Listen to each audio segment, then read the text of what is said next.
ሰላም ዩቲዩበሮች እንዴት ናችሁ? ዛሬ ስለ ኤክስ ቴንታሲዮን አንድ በጣም የሚገርም ታሪክ አወራችኋለሁ። ታሪኩ ስትሰሙት ዋው ይሄ ነገር ፊልም ነው እንዴ ማለታችሁ አይቀርም።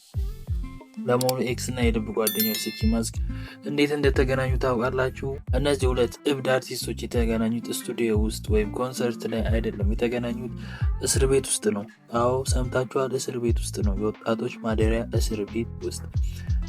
እስቲ ወደ ኋላ ተመልሰን ታሪኩን ታሪኩ የሚጀምረው በ2013 ዓመተ ምህረት ፍሎሪዳ ውስጥ ነው። ኤክስ በወቅቱ ገና የ15 ዓመት ታዳጊ ነው፣ ግን በጣም እብድና ተሳዳቢ፣ በትንሽ በትልቁ የሚደባደብ ልጅ ነበር። ሁላችንም እንደምናውቀው ማለት ነው። እና በህገወጥ መሳሪያ ይዘሃል ተብሎ ወደ ወጣቶች እስር ቤት ይገባል። እና ቦታው በጣም ቀዝቃዛ ነው፣ ጨለማ ነው። ኤክስ ደግሞ ጸባዩ ስለማያስተማምን ጠባቂዎች ብቻውን አንድ ጠባብ ክፍል ውስጥ ዘግተውበታል። እዛ ክፍል ውስጥ ቁጭ ብሎ ማን መጥቶ ከሱ ጋር እንደሚጣላ እያሰበ በቁጣ እየተናደደ ነው። ራሱን ለመከላከል ሁልጊዜ ዝግጁ ነው።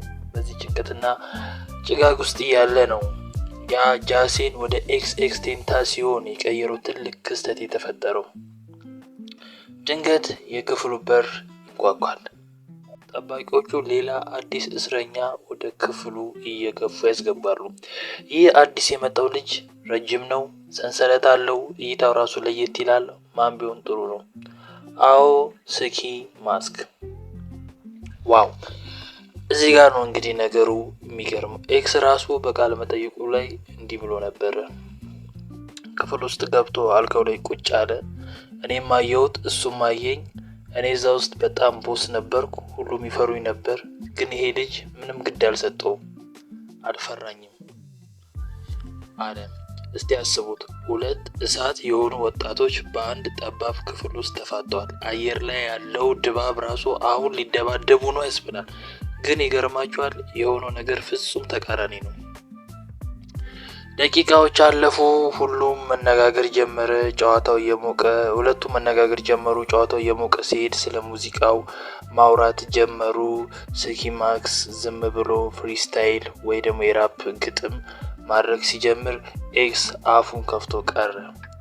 ዋው ይሄ ልጅ እብድ ተስጦ አለው ብሎ ደነገጠ። ኤክስም በተራው የራሱን ግጥሞች አወረደለት። እውነት ለመናገር ሁለቱ እስረኛ ልጆች በብረት በሮች ውስጥ ተቆልፎባቸው በረዶ በሆነ ወደ ላይ ቁጭ ብለው የወደፊት የዓለም ሙዚቃ እየቀየሩ ነበር። ኤክስ እዛው ክፍል ውስጥ ሆኖ ስኪን ምን አለው መሰላችሁ? ስማ፣ ከዚህ ቦታ ስንወጣ አንድ ላይ ሙዚቃ እንሰራለን፣ ዓለምንም እንለውጣታለን አለው። ይሄ ዝም ብሎ የህፃናት ጨዋታ አልነበረም። እዛው እስር ቤት ውስጥ ሆነው ሜምበርስ ኦንሊ የሚለውን ታዋቂ የሙዚቃ ቡድናቸውን መስርተዋል። ከእስር ቤት ከወጡ በኋላ የገቡትንም ቃል አልረሱትም። ብዙም ሳይቆይ ያ ሁላችንም የምናውቀው ሉቃትሚ የሚለው ዘፈን ተለቀቀና ዓለምን ገለባበጠው። ያ በእስር ቤት ውስጥ በረሃብና በጭንቀት መሀል የተፈጠረው ወዳጅነት በሚሊዮን የሚቆጠሩ ሰዎችን ህይወት የነካ ትልቅ ታሪክ ሆነ። ኤክስ ሁልጊዜም ቢሆን ያ የእስር ቤት ገጠመኝ ባይኖር ኖሮ ዛሬ እዚህ ላይ አልደርስም ነበር ይላል። እውነት ይገርማል። ጨለማ ቦታዎች አንዳንድ ጊዜ ወደ ትልቅ ብርሃን የሚወስዱ መንገዶች ናቸው። እናንተስ ስለ ኤክስ እና ስኪ ማስክ ታሪክ ምን ታስባላችሁ? ኮሜንት ላይ ያላችሁ ስሜት አስፍሩልኝ። ቪዲዮን ከወደዳችሁስ ደግሞ ላይክ፣ ሰብስክራይብ ማድረጉ እንዳይረሳ። አይባር ነኝ። በሚቀጥለው ቪዲዮ በሌላ አሪፍ ጨዋታ እስክንገናኝ ድረስ ቻው።